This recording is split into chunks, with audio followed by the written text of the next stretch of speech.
Hello, everyone, and welcome to another episode of the Wise Decision Maker Show, where we help you make the wisest and most profitable decisions. My name is Dr. Gleb Tsipursky. I'm the CEO of Disaster Avoidance Experts, the future of work consultancy that sponsors the Wise Decision Maker Show. And today with me is Sergiu, who's the CEO and co-founder of Index. And he'll tell us about Index later. But first, Sergiu, I wanted to ask you, what makes Central and Eastern European remote workers different than remote workers elsewhere? Thank you, Gleb. Great to connect. Great to be here. So CE has about 1 million developers, software engineers, which is about I think give or take 20-30% of the total population of engineers worldwide. So I think you have a big pool of engineers, perhaps well educated and good background in maths and STEM degree. So I think those are kind of the main differences, and as well, what is different about CE is the cultural affinity to more Western Europe and then US as well. Compared to regions like, I don't know, LATAM or perhaps Asia. So I think those three key distinctions make CE a very attractive region for software engineering talent. So basically, you can have very good talent at a lower rate than you would from Western Europe or from North America, but these are still people who are aligned with Western European values. Is that what I'm hearing? Yes, yeah, and thank you for mentioning that as well. I think you have this arbitrage if you compare with, let's say, hiring somebody in San Francisco or somebody in London. You have this arbitrage if you hire them, let's say, in Bosnia or in Macedonia or Ukraine, Romania. Still a bit more expensive than, let's say, hiring in Asia, let's say India or somewhere around those countries. But then you get a great quality and a very high affinity to your culture talent. Yeah, I think that's quite important. So I helped 21 companies transition to the future work, hybrid work, remote work. Many of them chose to adopt fully remote, make some of their positions fully remote, and they've definitely been finding some good tech talent in Central and Eastern Europe. Now, I want to ask you, it's something we were talking about right before the show, is the resiliency of Central and Eastern European tech talent. Tell me a little bit about the remote workers who are right now working in Ukraine and Moldova and how they're dealing with the military situation. Yes, it's very unfortunate what is happening in the region, and yeah, it's just there are a lot of anxiety, a lot of stress, and people. We have employees in Ukraine, and specifically for Ukraine, I think people try. I'm always talking and trying to understand what is happening and how do they feel. And majority try to sort of detach themselves from what is happening and try to stay resilient, do their work. They put a lot of hours. They're very hardworking people, and they just the dedication and how they sort of switch their mindset from the horror that is happening outside to just keep going and act as normal, perhaps just to keep up their work and to disconnect from this unfortunate and very negative situation. And we also have a big part of employees in Moldova, and Moldova, I think, it's also affected because it's not in NATO. It's the neighbor country to Ukraine, and it has a lot of anxiety within the country. There is just a literally today we were just speaking that a rocket, like part of a rocket landed in the territory of Moldova, which is unaccepted, and it's just echo sequences in the region. I think the entire region is kind of in war. I mean, Ukraine is fighting, and if Ukraine doesn't succeed, then I think it might go further. This war may extend, and that's why I think we just people feel anxious, and my parents live there, so Sure. I'm worried a lot from what is happening. Yeah, I still have some family in Kiev who definitely are in very challenging conditions there. I also have some distant family in Chisinau. We're not suffering, which is in the capital of Moldova. We're not suffering nearly as much as, of course, the people in Kiev, but very much threatened and anxious about the situation. Now, let's talk about, so we're talking about resilience. I want to talk about another aspect of resilience, which is a concern that my clients often bring up when they think about hiring people in Central and Eastern Europe is time zone differences. How do you find that remote workers in Central and Eastern Europe overcome this challenge? How would you calm down my clients who have that concern? I think if you have perhaps companies in East Coast, specifically speaking about US, then it shouldn't be a problem. You get 4 hours overlap, so that should be sufficient. The challenge is if you are in San Francisco, then it's like 1 hour, maybe 2 if you get it. So West Coast is a problem. I think majority of our clients are actually in Europe and East Coast. With our US clients from West Coast, we have high developers. So in our network, we have developers as well from LATAM region. So in that case, we would, if they want to match the time zone and have this overlap, then we'll suggest going into sourcing and finding candidates in, let's say, Colombia, Brazil, or perhaps Argentina. But then if they work, sometimes you would find developers actually even in Ukraine or in Poland and Romania that will be willing to work in night shift or more evening shift. And that's also a possibility. Nevertheless, that will reduce your sort of a pool of talent that you could access. But then you could find great talent that are more like night people and they want to work in the night. So that's also a possibility. As well, we see with remote work, developers reallocating, some of them moving into Spain, some of them moving more west, and then you have more overlap with the West Coast US. That's also another possibility to, I think the way when you open to remote work, it's the world is unlimited. You can hire anyone anywhere. And I think that's the beauty of the future of work, not hiring based on zip code and limiting your opportunity. So now, so you hire this person. How do you make sure that they stay engaged? They're not part of your immediate organization, your immediate group in your zip code. So you never see them. Maybe bring them in, once a year for a summit, for all hands on deck sort of activity.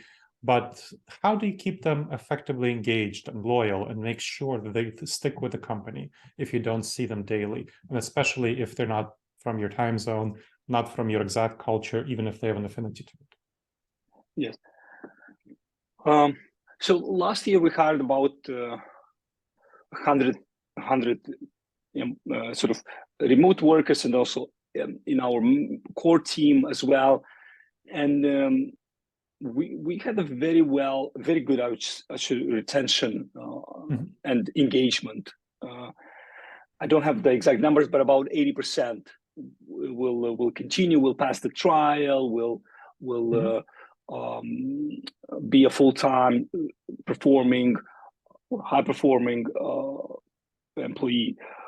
The reason what we saw that works are a couple of things. So one is alignment on the vision and mission of the company. I think if you manage to, I think onboarding is key, or maybe I should start even earlier on recruiting. and making sure the values that, or the culture you want to develop in a company fits with the profile of the employee, and also looking for more self-starters, more independent, more, maybe even more introvert people, because from our observations, introvert people love remote, and if they're more extrovert, they want to go to meetings, they want to go to office, and then you don't offer that, then they will be looking somewhere else for a job.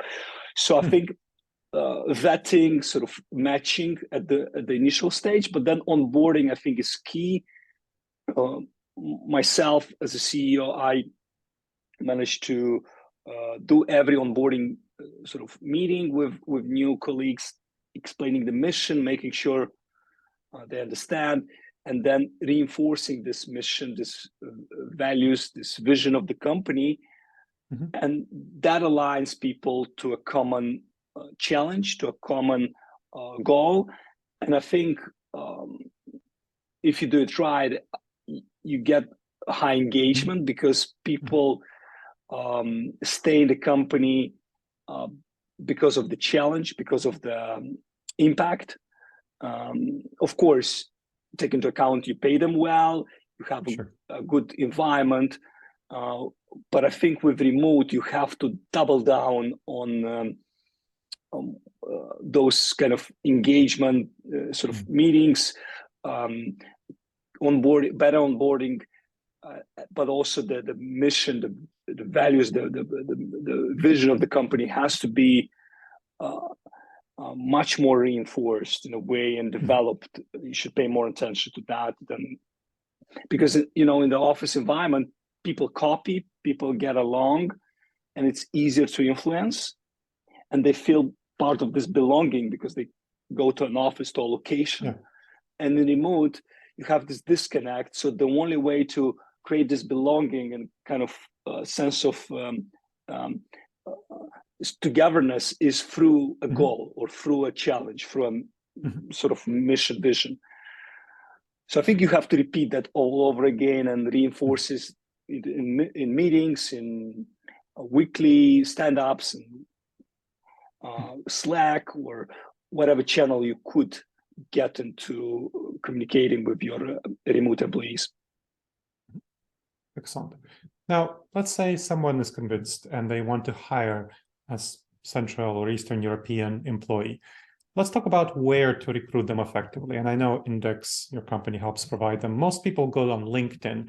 Tell me a little bit more about where most people are recruited, and then tell me about the difference that Index provides that might be a better option for some folks.